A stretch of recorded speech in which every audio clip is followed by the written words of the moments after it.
هي وصفتنا صارت جاهزة اليوم مثل ما انتم شايفين. هلا طبختنا هي راح نسوي نحن.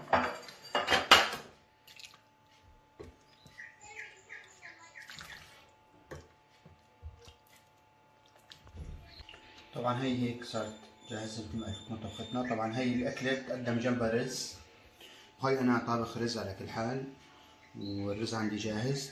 طبعا أنا ولا مرة صورت لكم الرز، هلا إن شاء الله لقدام راح أسوي لكم الرز أنا. وهلا هيك راح نسكب هون الفاصوليا نحن جنبها. هلا هيك هي وصفتنا صارت جاهزة لليوم. هلا انا قلت لكم انه اذا ضفت ملح عليها راح اخبركم. انا ما ضفت لها اي ملح لانه الماجي عندي انا هذا فيه ملح كثير. وهلا بدنا ندوقها قدامكم.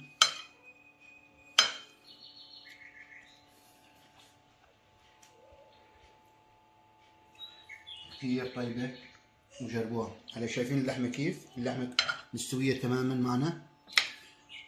طبعا اللحمة انتم بتتحكموا باستوائها كمان، يعني مو انه والله هي مستوية لانه احنا مطبقينها. اللحمة انت بتسلقها لحتى تستوي معك.